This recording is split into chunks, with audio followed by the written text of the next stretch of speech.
Hey guys, you've heard of the Young Turks podcast because you're listening to it right now. But make sure that you subscribe and give it a 5-star rating if you like it. Thank you for listening. What's up, everyone? Welcome to the Young Turks. I'm Annie Kasparian. Cenk is out today, but we have a wonderful panel. Maytha Alhassen. I'm so happy you're here. We're going to talk about Syria later, and I think that your perspective is so important since you cover these issues in a lot of detail. And of course, Mark Thompson, who's wonderful, and I'm so happy you're here as well. Mark Thompson has a wonderful podcast that you should check out. It's called The Edge with Mark Thompson. Please take a listen, it's great, and it covers all sorts of topics ranging from politics to other issues that I wish we had time to talk about on this show, but. Thank you, Anna, that's so kind. The political news cycle is so out of control. That is for sure. So with that said, I'm gonna jump right into the news today, and we're gonna start off with Syria. Let someone else fight over this long, blood-stained sand. That's Donald Trump characterizing Syria as nothing more than blood-stained sand. He had a press conference today in which he spouted a number of lies about his terrible decisions in Syria, particularly northern Syria. He not only lied to the American public, but he also took a victory lap as if his decisions were great for the Kurdish allies that he abandoned abruptly after one phone call with the president of Turkey, Erdogan. So let's go to the first video that gives you a sense of how he feels about Syria and the types of lies he spouted throughout this press conference. When we commit American troops to battle, we must do so only when a vital national interest is at stake. The nations in the region must ultimately take on the responsibility of helping Turkey and Syria police their border. We want other nations to get involved. We've secured the oil, and therefore a small number of US troops will remain in the area where they have the oil. So I actually want to apologize to you guys because that video included the statements where he was telling the truth. That video included the statements where he's essentially saying, yeah, I want other countries to come in and do what they want to do. As long as we have control of the oil, who cares about our Kurdish allies? Who cares about whether or not they feel abandoned, whether or not they'll be slaughtered, whether or not they'll be victimized by ethnic cleansing at the hands of the Turkish government? Who cares? We got hold of the oil, that's all that matters. So that was actually the most honest part of his press conference. But then later, when he starts talking about the Kurds, that's when you get a sense that he is, of course, peddling all sorts of lies. Now, let me talk a little bit about the countries who are involved in this conflict in northern Syria. So apparently, Russia and Turkey are now working together. One day earlier, Russia and Turkey agreed to a plan to push Syrian Kurdish fighters from a wide swath of territory just south of Turkey's border, cementing Russian President Vladimir Putin's preeminent role in Syria as American troops depart and US influence wanes. Now, I want to be clear about something. I don't care about US influence. I think US influence in the Middle East has been a complete and utter disaster. But our relationship with the Kurds in northern Syria was important. Noam Chomsky even cited it as one of the things that we were doing right, working with the Kurds in order to deal with the very real problem we were having with ISIS. Not only did the Kurdish fighters fight on our behalf, they were guarding ISIS fighters that had already been detained in these prisons. And so Donald Trump just abandoning them is the issue that I have. But as always, the hawkish media likes to talk about US influence. It's not about US influence, it's about staying committed to the promises that we made to our allies. Yeah, there's so much to this story to try to unravel because it was just filled with not only lies, but tropes and traps that were very intentional talking points and dog whistles to his base. One thing that I do want to highlight is that again and again, we are framing this region as one in incredibly simplistic terms and also in a national security framing that disconnects our culpability to the region. So we're not there just because we're trying to help the Kurds ward off ISIL. Why is ISIL even there? Because there was a destabilization that got brought on by the invasion in 2003, wherein ISIL, wherein Al-Qaeda did not exist, but but was born in response to the aggressive militarization and occupation and takeover of Iraq. And that, what people didn't see, because we didn't keep our eyes on what happened to the rest of the region. So Trump wants to talk about the responsibility of other nations dealing with what was happening in Syria. Well, they were taking full responsibility for what we did in Iraq. So Syrians absorbed a large portion of Iraqi refugees during that time period, and they didn't have the infrastructure to support them. So when there is an overspill of a group of people that I refer to as mercenaries, because I don't like this language of Islamic fundamentalism or the way that we're framing them in terms of being terrorists and Muslim terrorists, they're mercenaries. And they took advantage of an opportunity where there was a vacuum. And not only are the Kurds, were they fighting off what we created, they're fighting off the Syrian regime. And that gets lost in the conversation as well, because the Syrian regime was responsible, like Turkey was too, for repressing them. Kurdish people in Syria were not allowed to speak Kurdish. Right. They were not even allowed to have citizenship, and they couldn't name their children Kurdish names. So this was news to me when I started to put together a book in 2012 about the uprisings in the region. And the Kurdish folks are fighting for their life because they have multiple forces trying to extinguish them. But I also want to say, just closing this off, that there are a lot of other ethnicities that are being slaughtered too that nobody's thinking about, which is the Yazidis, the Assyrians. The Assyrians were the ones who fled the Turkish genocide and settled this area and created a little bit of a buffer. And again, we're not talking about them. So I want to put those voices at the center. And I do want to say that there's a different way we could be talking about this story, but we're taking our lead from not only the Trump-like figures, but the rest of American imperialism that wants to really divorce itself from its culpability. Well, a lot of the narrative is being dictated by Washington, and so it's in response to that narrative that I think a lot of our rhetoric gets dictated. But I'm glad you mentioned sort of the long oppressed Kurdish minority, and you mentioned these other minorities, which I must be honest, I had forgotten even in the and Armenians. I don't want to forget that too. In the cloud of all of this, from a politically bizarre sort of the tactic that they've taken, but this is the strategy. It's his mission accomplished moment. You know, that's really what Donald Trump has done here. He's taken a situation which is a loser, and even his own military and Pentagon didn't want any part of it, and he's doing that. Mission accomplished. Well, we did it, so everything's good, and let those guys fight over it. But our role in this region is done and successful. And if he says it loud enough and big enough and with enough American flags around him, maybe people will believe it. That's what he's doing there, plain and simple. Yeah. So we have some more video elements that I really want you guys to comment on. So let's go to the next clip. This is Donald Trump mentioning how his actions led to a more peaceful situation between the Turks and the Kurds in northern Syria.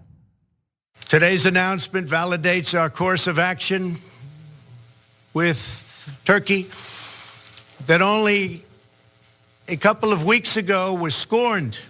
And now people are saying, wow, what a great outcome.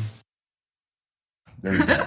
Wow. People are saying, wow. But I mean, that lie, he doesn't even buy his own lies. I mean, you can just tell. But this is what he does over and over again. So he will make some sort of abrupt decision without talking to anyone in his administration, without talking to the Pentagon, without having a single intelligence briefing on it. He'll just have a discussion with a world leader and then abruptly make these decisions, which lead to an escalation in violence. Understand that at the time, before Donald Trump made this decision, that area was relatively peaceful considering the US presence there, protecting the Kurdish allies. And then when he made the decision to pull US troops out of the region, that led to an incredible amount of violence between the Turks coming in to northern Syria and the Kurdish forces there. So he messes up the situation, and then he has his administration go in and try to clean up the mess, and that's what they allegedly did with an alleged ceasefire. And then he says, you see that? What I did led to peace in this area. And it's so frustrating. He did that with North Korea. He's done it with so many different foreign policy situations. And I also want to note that in this press conference, he said that he will lift the sanctions that he implemented against Turkey just last week. Now, those sanctions were so weak that Erdogan laughed at them. And so, wow, you're gonna lift those incredibly flimsy, sanctions that Erdogan doesn't even care about. But one thing that did stand out to me, and I wanted to get your thoughts on this, is, if you're paying close attention to this story and you understand the nuances and the complexity of it, then he's lying. But for the average American who watches that press conference, he uses a talking point that's very effective. Enough with these regime change wars.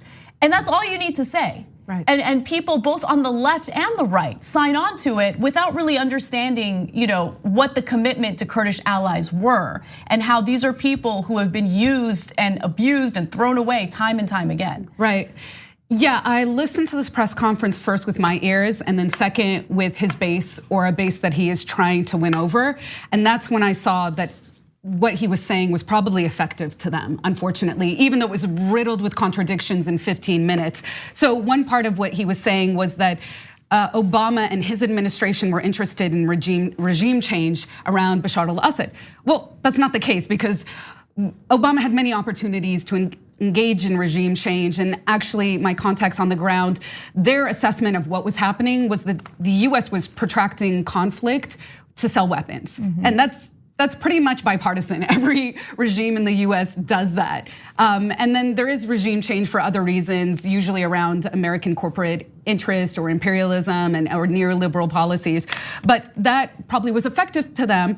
And then he then said, well, I drew a red line and I responded when there was chemical attacks, except that he did strikes or targeted empty warehouses. So clearly he wasn't trying to infringe on his partner Putin, who is very closely aligned with Assad. So all of that is just talking points. It's mere talking points. And the other thing that he mentioned, which again was trying to really distance himself from any responsibility in the region, was that, these guys, this is thousands of years of sectarian conflict. This is thousands of years of fighting with each other, and we can't be involved in this. This is not where our money should go, except now I'm putting in trillions of dollars to our military. Yes, and not only that, while he tries to make the case that he is trying to pull back from US involvement and intervention abroad, in reality, he just sent nearly 2,000 troops, 1,800 to be exact, to Saudi Arabia. Yep. Why did he do that? And he is taking these US troops out of northern Syria and he's trying to station them where? In Iraq. And the Iraqi government is like, no, we don't want this. And so now Defense Secretary Mark Esper is traveling to Iraq to try to negotiate with the government there to get them to accept the US troops into their country. So he is not in any way scaling back US involvement abroad. If anything, he's actually amplifying war abroad, especially when it comes to Yemen. So anything that you hear about, oh, I'm against these regime change wars, it's complete and utter nonsense. He was very honest in the first clip we showed you. He will do what's necessary for US interests. But when it comes to fulfilling our commitments to our allies abroad and protecting them from being slaughtered, doesn't care too much about that. We've never had as many troops in the Middle East as we, I should put it this way, at the end of, there are many more troops in the Middle East now than there were at the end of the Obama administration. So to whatever extent you want to, look at, as Anna says, Donald Trump as this leading the parade, getting troops out of the region, it's just not happening. The troop numbers are rising under Trump, as again, to reiterate, more than there were at the end of the Obama administration. So look, it's tough to even fathom all the different facets of this situation, but clearly Donald Trump is a guy who just showed up to this press conference, declared mission accomplished, read some stuff off the prompter, ad-lib stuff that made no sense at all, of course, and then he goes to go play some golf or so. I don't mean to make it too cartoonish, but I guess what I'm trying to say is he's not really engaged in this crisis in any sort of strategic way apart from the political. And then finally, I have one more video to show you, and this was the most brazen lie. Let's take a look. I have just spoken to General Mazloum, a wonderful man, the commander-in-chief of the SDF Kurds, and he was extremely thankful for what the United States has done. Could not have been more thankful. General Mazloum has assured me that ISIS is under very, very strict lock and key, and the detention facilities are being strongly maintained.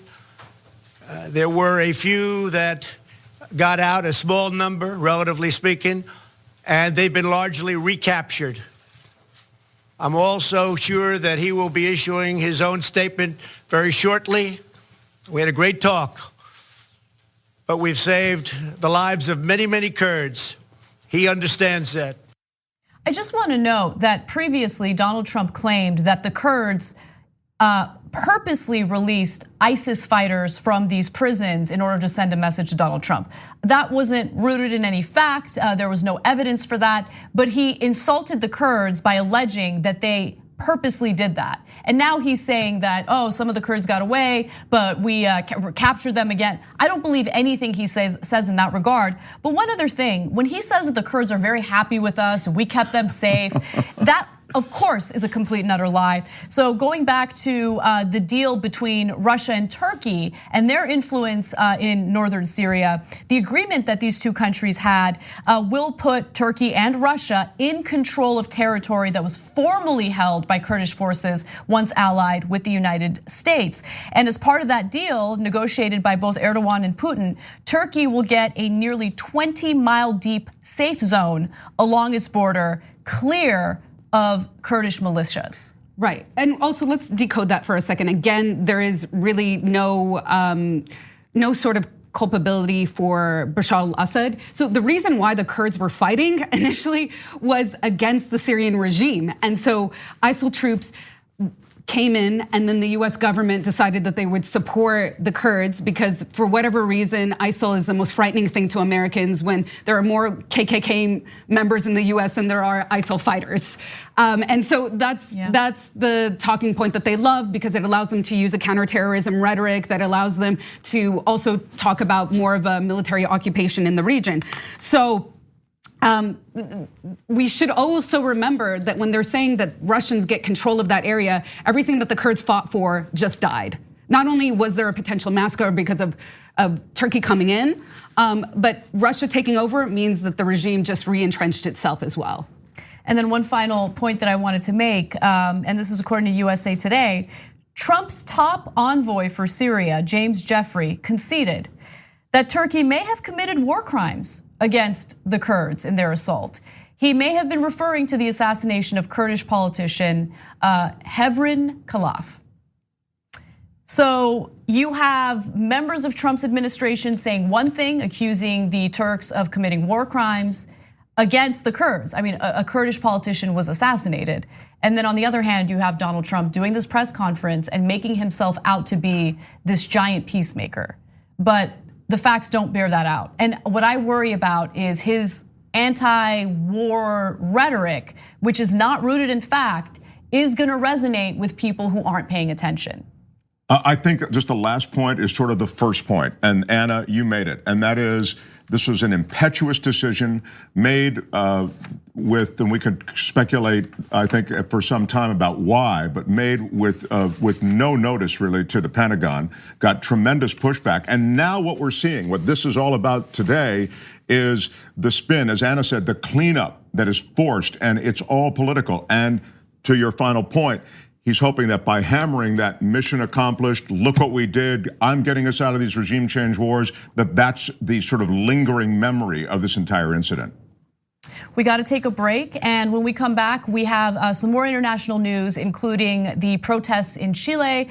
And later in the show, in the second hour, we are going to talk about AOC grilling Mark Zuckerberg, which was incredible. He did testify before members of the House today and embarrassed himself quite a bit. We'll be right back. We need to talk about a relatively new show called the Republic, or UNFTR. As a Young Turks fan, you already know that the government, the media, and corporations are constantly peddling lies that serve the interests of the rich and powerful.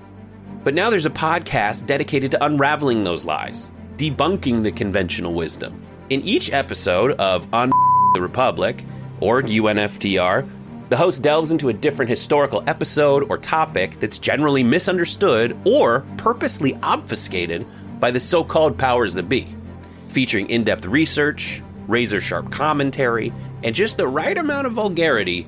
The UNFTR podcast takes a sledgehammer to what you thought you knew about some of the nation's most sacred historical cows.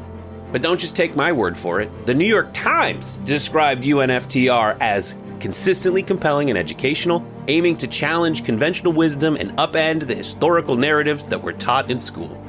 For as the great philosopher Yoda once put it, you must unlearn what you have learned. And that's true whether you're in Jedi training or you're uprooting and exposing all the propaganda and disinformation you've been fed over the course of your lifetime. So search for UNFTR in your podcast app today and get ready to get informed, angered, and entertained all at the same time.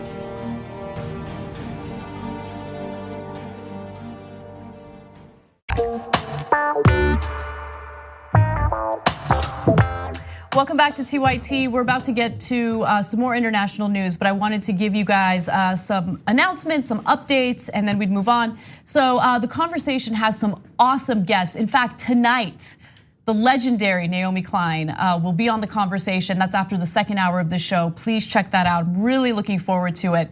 And then later, Jamil Smith, a senior writer at Rolling Stone who covers national affairs and culture, will be on the conversation this week, this Thursday specifically. Tune in at 8 p.m. Eastern time, 5 p.m. Pacific at tyt.com/live. And then finally, the power panels, we're trying to direct our audience to different platforms. And so the power panel on Friday will not be on YouTube, but it will be on YouTube TV, the Roku channel, Pluto TV, Zumo, all of these various platforms that you see on this graphic right now. You can watch the show there. And if you're a member, as always, you can watch the show either on our app or you can watch online on our website. So members get extra benefits because they help keep us afloat. Without them, we wouldn't be able to do what we do. So thank you so much for supporting the show. And yeah, that's what I have for you. You guys ready for some more news? Let's do it. Let's do it. Make it happen. This is devastating, but it shows you what wealth inequality and income inequality does. 15 people have died in Chile so far in violent clashes with the government. This follows widespread protests regarding inequality in the country. Now, if you look at past mainstream media news coverage on Chile and its economy, the presentation is that it has this robust, vibrant economy. It's so successful, things are great. But in reality, Chile has been dealing with something that's very similar to what Americans have been dealing with. While the economy has done well for a small number of elites at the very top, the vast majority of Chileans have been suffering from inequality. And the straw that really broke the camel's back was a 4% increase in subway fares. Now, rather than putting words in the mouths of the protesters, why don't we go ahead and hear from the protesters themselves? For protesters, the demonstrations and their frustrations are about so much more than a pricier metro ticket. They are years of repression. They are years of living in misery. They are years of government-imposed measures at the expense of the people. Though Chile is Latin America's wealthiest country, it also has one of the highest levels of economic inequality in the world. People are frustrated by what they call a lack of economic reform on a number of topics, including pensions, healthcare, and public education. There's also concern about government overreach, as on Sunday, authorities imposed a curfew. Some 10,000 police and armed soldiers were deployed. So, of course, as always, the protesters are met with incredible violence. And the video that we're about to show you is graphic, I wanna warn you, but it gives you a sense of the type of resistance the protesters are met with. Again, this is graphic, take a look. La media caga. ¡Va un gallo! ¡Lo atropellaron! Oh. Have the government running protesters over in an effort to silence them. Labor unions have gotten involved now. They have started to strike. The government has implemented a curfew. Anyone seen outside past 11 p.m. Will deal with the consequences, but the protesters remain defiant. Yeah, and I'm so glad you're doing this story, because not only is this a microcosm for what is happening globally, there are protests going on in Lebanon for similar reasons, and I want to break that down in a second, but we saw this also happen with protests and resistance in Sudan and Algeria earlier in the summer. And so the violence that you saw there in the previous clip is reminiscent of a time in the 70s and in the 80s when there was a really severe military junta in power, Pinochet, who was tried on international crimes and actually evaded it by being a fugitive in another country. But his rise was the reason for this moment. The culmination of the protests isn't because of a fee hike in the metro passes and the way that it's portrayed in the media, that it's this minor fee hike. It is part of the tipping point to a package of austerity measures that were very much influenced by something called neoliberalism, which is also known as free market fundamentalism. And the key thinkers of this type of economic policy is Milton Friedman. And Milton Friedman influenced a group of folks called the Chicago Boys, who were Chileans that were trained under him at the University of Chicago, and then implemented this really horrifying neoliberal agenda for Chile, where there was a developed, booming economy, but there was growing wealth disparity. And what that translated into, so I'll give you an example of what Milton Friedman believes. And he argues that there is a natural unemployment rate. And if we dip below that unemployment rate, which means there are less people who are unemployed, it means that inflation will accelerate. So they are going for a certain amount of unemployment, and they are trying to hit you in the jugular with austerity measures to make the economy favorable to basically American corporations at that time period. And the United States has been very much involved in countries like Chile. Nixon was very much behind the coup d'etat that took place and removed the socialist president Salvador Allende from power. Yes. And so, the CIA, the US CIA, they have gone in and purposely assisted with these types of coups to overthrow individuals who the US saw as a threat to business interests. Right, and I just want to say, when we talk about 9/11 for Chileans, September 11th, 1973, when a democratically elected Allende was deposed by the military junta that Pinochet led, that was a dark day for Chileans because it set all of this into motion as well. And I mean, Pinochet, the brutality under Pinochet is legend and storied. But there's another part of this, I think, and it relates to America. And that's the disparity in wages and the disparity economically. You're seeing a power in Chile. I mean, this 18 million people, and they've had this incredible boom economically. At least it's perceived that way, as Anna was just saying. And yet, so many are not participating in that boom, right? So now you have this downtick, and the economy's gotten a little soft. And everybody who was disenfranchised from the boom is even more disenfranchised during this economically lean time. So now to our country, where we also have an increasing disparity, the haves and have-nots, the gaps have gotten bigger. And so am I saying that, we're looking into a crystal ball as to what might happen in America? In a way I am, when I certainly think it's a warning shot that, this is the result of tremendous economic disparity, and that when that gap gets so big that people feel a sense of oppression economically, you do get this pushback, and that's what's happening in Chile. So what's interesting is, I had a conversation about this with my mom last night, and so I brought up, the unrest in Chile, in Lebanon, people rising up, especially in response to inequality and the lack of economic opportunities. And Armenia just went through its own peaceful revolution, referred to as the Velvet Revolution. My mom, who grew up under Soviet rule in Armenia, was like, there's something about Americans. They just will not rise up. And I think it's because I don't think it's because of the people. I think that we have this entire infrastructure put in place that immediately minimizes and belittles any type of movement. I mean, you see it right now when it comes to Bernie Sanders and the progressive ideals that he's pushed forward, right?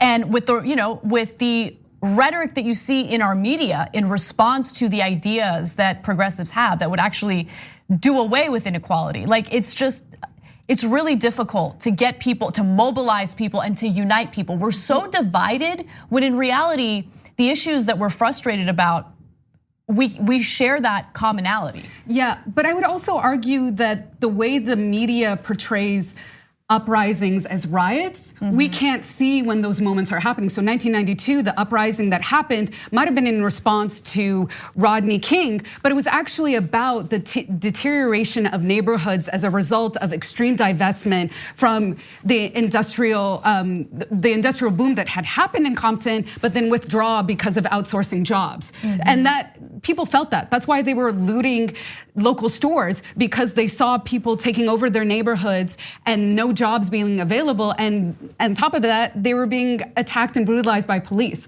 So that moment is a moment of uprisings. Same with Watts riots as well, and in Detroit. So those uprisings are moments, but we have to be able to read them in that way. In the same way that you're watching American media coverage call these riots in response to a fee hike for the metro. But again, they weren't looking at the fact that it was mostly students who were hopping across turnstiles as a form of protest. And then it was the state's forces responding violently that then had folks burning up the subway station. And that's what we forget. That's actually textbook of how it happens everywhere around the world, including Syria, is that the state responds violently with tear gas, which is something that's internationally unlawful. It was banned in 1997. And then people resort to whatever is left.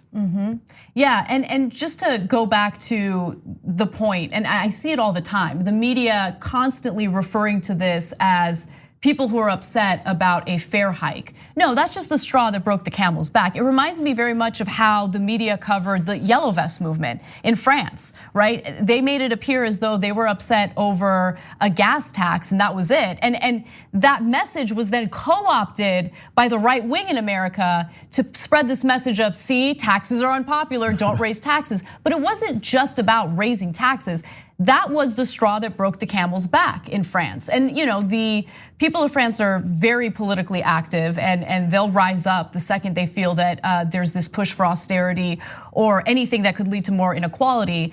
Thank you. That's a great. I'm glad you made that point, because that's a great contrast to the U.S. I mean, there really is a sense in Europe that there's an activism there. There's a let's take to the streets there that you just don't find in the U.S. Well, we did have that when unions were stronger, right? So there was a historic sort of deal that was struck with GM employees. They were able to negotiate what they needed, but the unions were very much crippled by Reagan, who ended up firing all the air traffic controllers. You remember that moment? That was when he really flexed his arm, and they were protesting, they were on strike, and then he said, guess what? I'm not negotiating with you guys, I'm gonna fire you all. And that sent a shockwave to labor and to union organizers. So this has been in the mix for a while in the US, is us getting accustomed to extreme economic discomfort. And I do want to give you one more quote from one of the protesters. This is an Uber driver who complained that he's unable to pay his student debt. Does that sound familiar? And can't provide a decent life for his family. He told the Associated Press, quote, I'm protesting for my daughter, for my wife, for my mother, not just for the 30 pesos of the metro, for the low salaries, for the privileges of the political class, for their millionaire salaries. It's just, there's so many parallels. Exactly, exactly. And solidarity with the Chilean protesters. There's a brutal fight ahead, and we're seeing this type of unrest in other countries, including Lebanon. And this is something that a lot of people are dealing with. You're so right. This virus, this Friedman ideology that's spread throughout the world with the assistance of the United States has been so destructive to people. And the way that economic prosperity has been reported in places like Chile, it's a lie. It's a lie. You got to look at the real numbers, and it's a lie here in the United States as well. When they talk about the GDP and how we're doing so well economically, you got to look into things like, all right, well, consumer spending. How is consumer spending done? People are taking out more and more debt in order to provide for themselves, right? The rise that you see in stocks.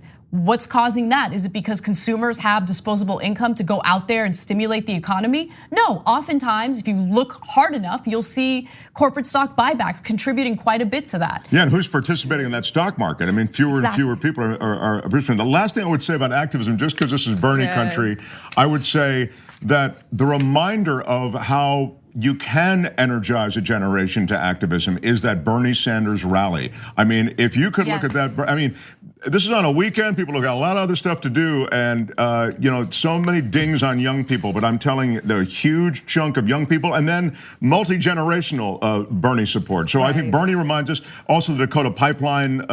Those people were dogged in their protest around it. It does exist in America. It just doesn't quite exist with quite the fervor I would like to see. Right. And the unity. I think that's the biggest issue. Yeah, we need unity. I think that the difference is that the neoliberal kleptocracy is recognized across political parties, like we were talking about in Lebanon. It's now gone beyond sectarian divide, and all these groups of people that were divided because of the civil war over there are united together.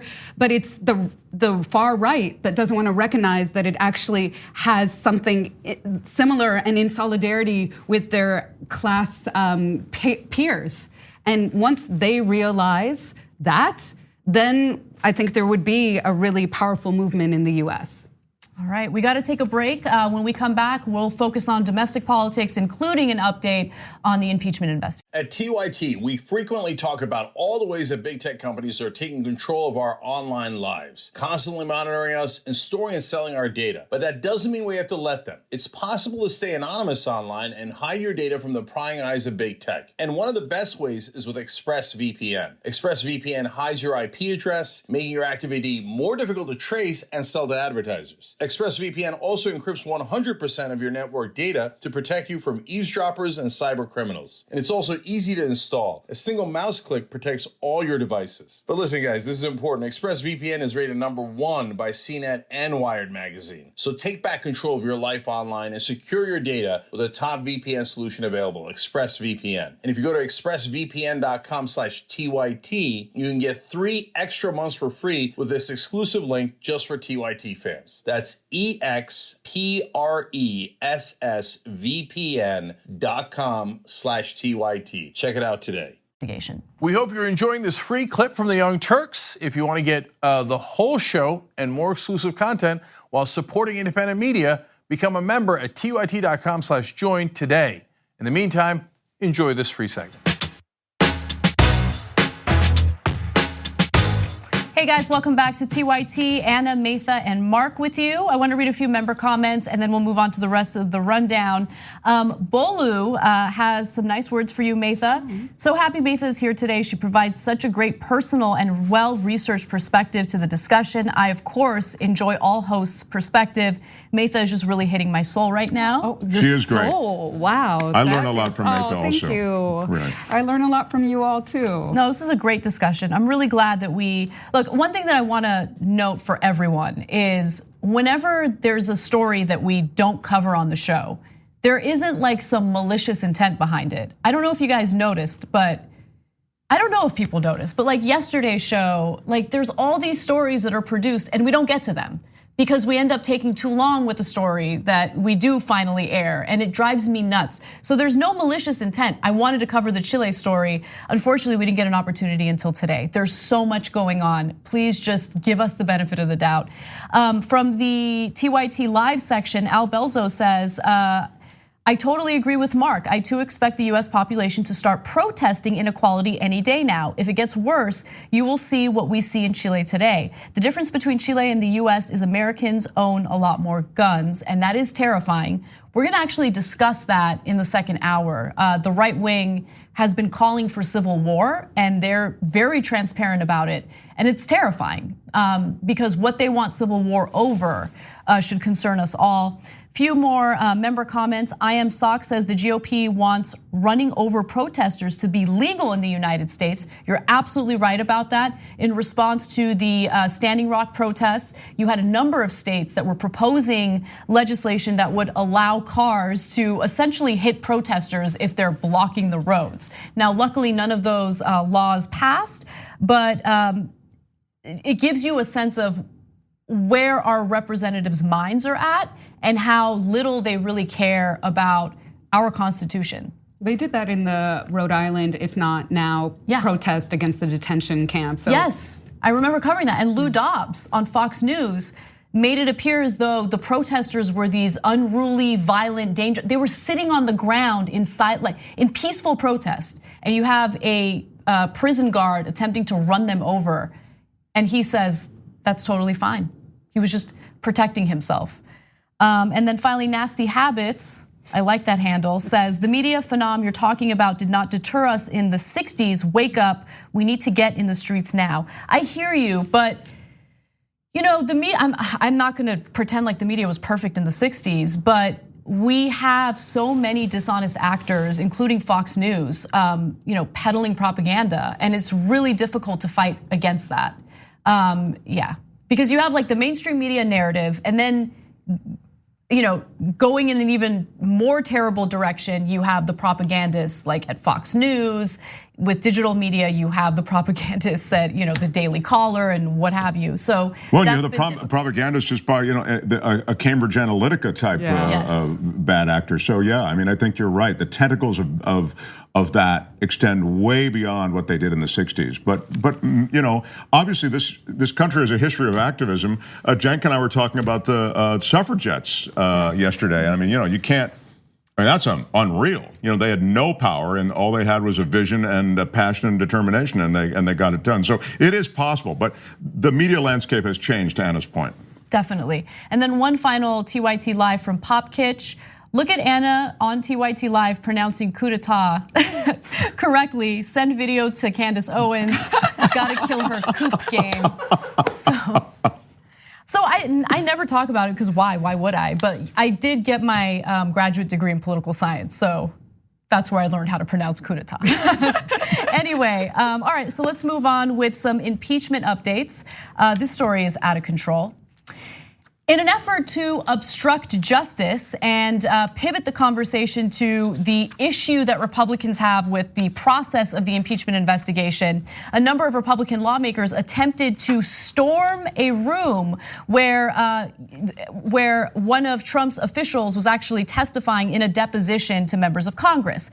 So in this case, you had Laura Cooper, who was the defense official for the Trump administration. She decided to actually comply with a subpoena to testify before Congress. And so as she's doing so, you have this chaotic scene where Republican members of the House who are not part of these relevant committees decided they were just gonna storm into the room. We have a video on this, let's take a quick look.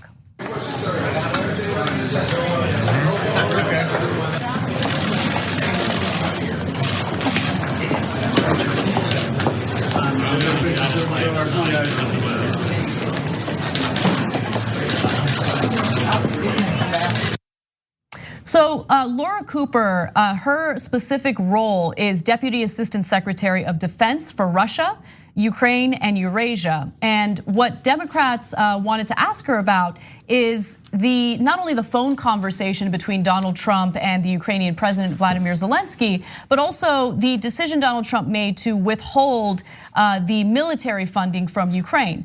Now, the testimony from US Ambassador William Taylor, was so damning yesterday that Republicans got together and they said, look, we can't speak to the substance of the testimony, we can't speak to the substance of this impeachment investigation, but what we can do is try to pivot the discussion to the actual process. And we're going to cry and whine and pretend as though the process in which this investigation is taking place is wrong, it's unfair, we're being treated unfairly. To give you more details, a chaotic scene unfolded after Republicans gave speeches and then pushed through the confines of the Capitol complex basement to make their way into the secure room. Several Capitol police officers stationed themselves outside the secure room as reporters waited outside for lawmakers to come back out. Now, under House rules, and it's important to know what the House rules are, only members of the committees and their staffers have been allowed in the private sessions that the committees have been conducting for weeks. But Republicans, mostly from committees that weren't allowed to attend, gave speeches in the hallway outside the secure room, complaining about the lack of access and transparency. Then about 24 lawmakers demanded entry. I want to note that Mitch McConnell, Senate Majority Leader, specifically told Republican lawmakers, go after the process, because Republican lawmakers were uncomfortable attacking the substance of the impeachment investigation because the testimony has been so damning. Right. The testimony has created a clear linkage between the release of the funding and digging up dirt on Joe Biden. So they know that that's there now, and they know it through 10 hours of corroborative testimony yesterday, and then what would have been further corroboration today. And I guess, well, eventually they got the hearing underway. But nothing's by accident. And, you know, to seize the media narrative, they're out front of this closed hearing, and they're giving, in essence, an on-the-fly press conference. And then this goes to Anna's prior point. You know, they're giving it to whomever. They're giving it to whatever cameras are there, to people with an iPhone. They're just trying to get it out virally to somehow suggest that this process has been less than fair, when the reality is this is a criminal presidency in many people's judgment. And I think it's demonstrably the case that there is self-dealing and all kinds of,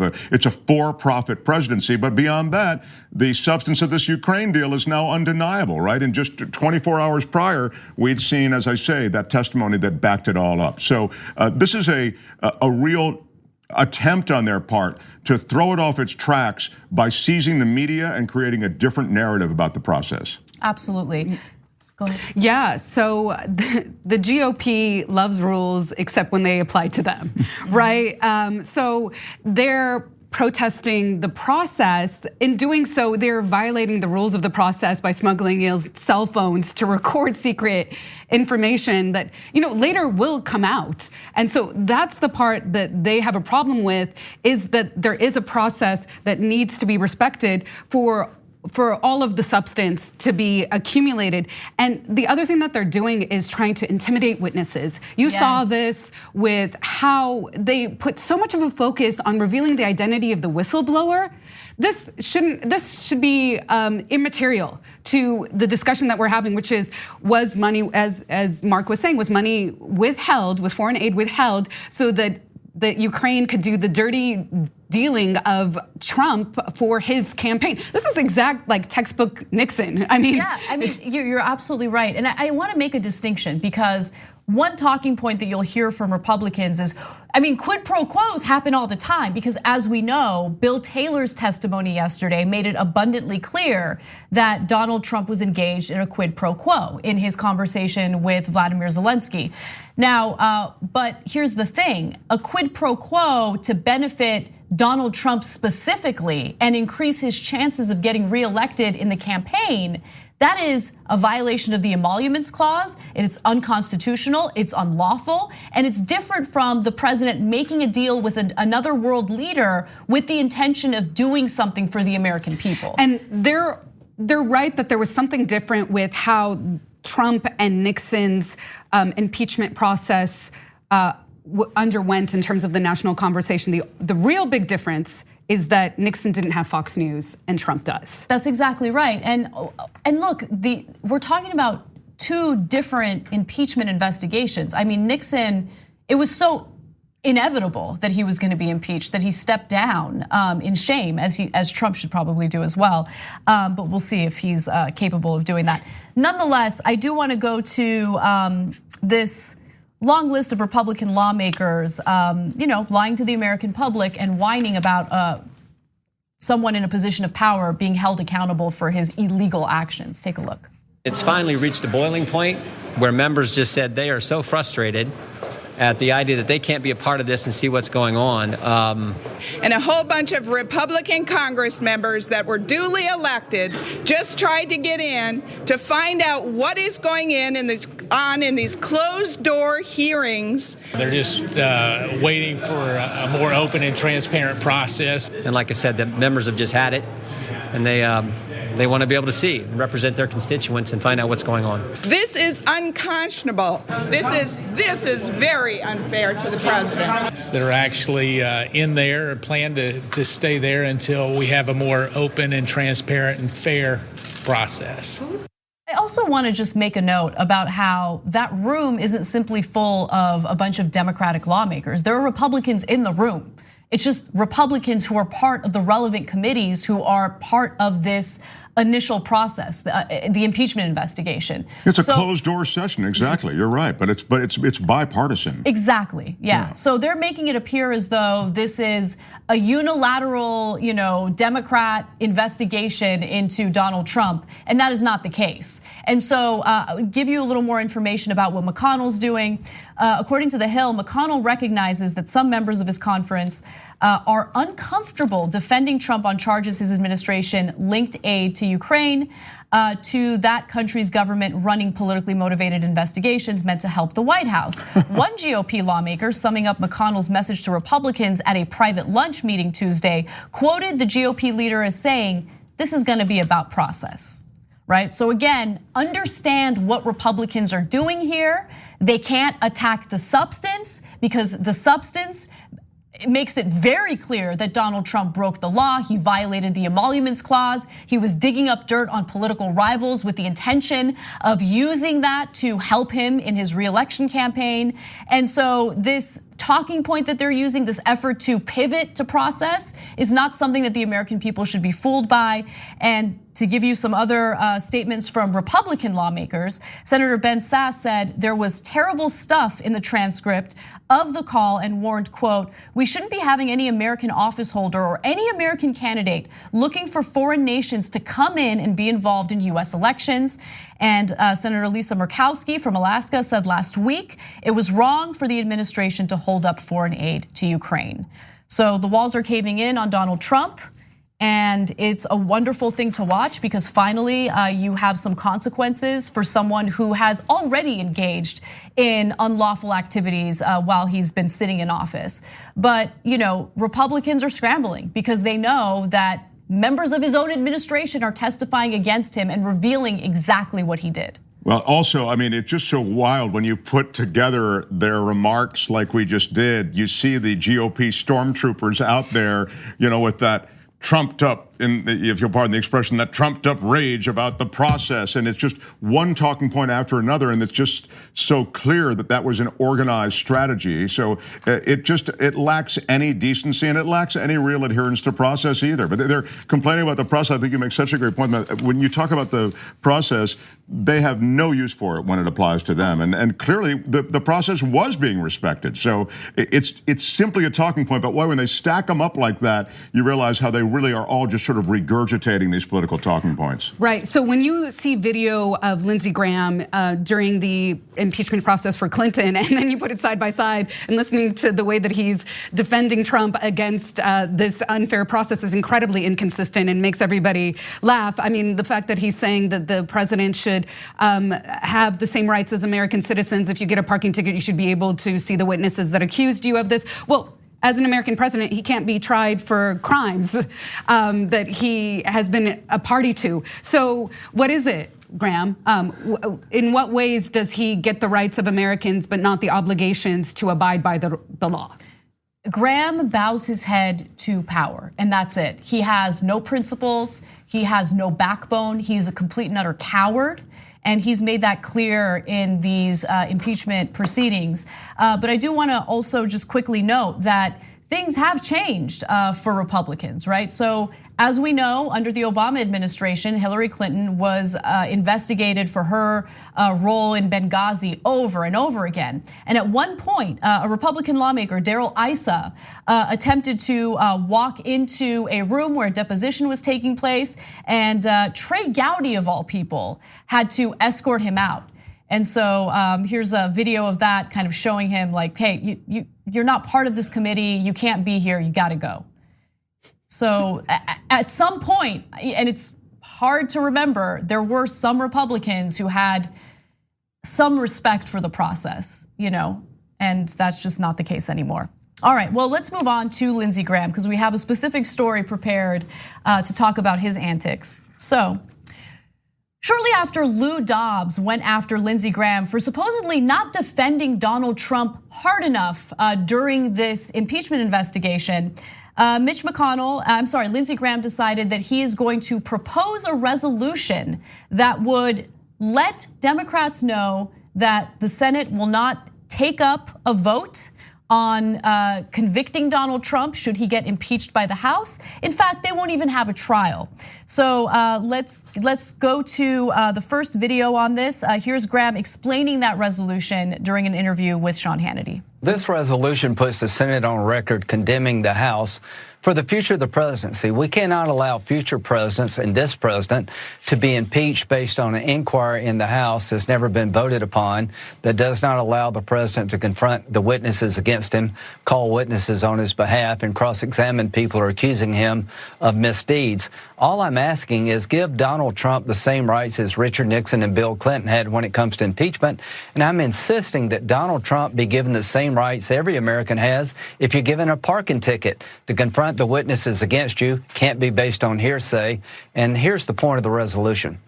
Any impeachment vote based on this process, to me, is illegitimate, is unconstitutional, and should be dismissed in the Senate without a trial. So, with all the evidence that we already know about, including the summary of that transcript, which was released by Donald Trump's administration, with the testimony given just yesterday by Bill Taylor, US ambassador under the Trump administration, indicating that there was a clear quid pro quo involved. No, we want to drop, this impeachment situation, all the articles of impeachment. We don't even want to bring this up for a trial in the Senate. Keep in mind that Mitch McConnell was asked whether or not he would hold a vote to remove the president or to convict the president, and he said that he would have to. So I'm curious to see how he's going to respond, ultimately to this resolution. Now, Mitch McConnell sidestepped when asked about how long a potential Senate trial would last, telling reporters during a weekly press conference that, quote, "There are all kinds of potentials we don't know about yet." So there's that. Yeah, you talk about sidestepping process. Oh my God! I mean, talk about ignoring process. It seems inconceivable that you wouldn't at least have the trial in the Senate. I mean, even those who sort of were against this entire thing getting underway, I'm talking about the Nancy Pelosi's of the world, they were, of course, they're waiting to see which way the political winds are blowing. But beyond that, there was the argument, well, that the Senate is not going to vote to convict. But there was always the presumption that there would at least be a trial. I mean, this is another level. As you say, I don't know if it's Lindsey Graham trying to curry favor with Trump and with the right-wing media. Probably is, but. Well, in his interview, and I bring this up a lot because it was so transparent, like he was so candid about his intentions. In an interview with The Daily, the podcast for the New York Times, Lindsey Graham specifically said, "I want to remain relevant." Wow. It's all about self-interest. Please take a listen to that episode of The Daily. It was incredible how candid he was. This is blueprint politician doing anything to continue to survive and to be an incumbent. I mean, the other thing is, let's think about how they got they got material against Bill Clinton. Let's remember Linda Tripp secretly recorded Monica Lewinsky in their phone conversations. So if you want to talk about really violating process, let's think about all the impeachments you mentioned too and their process.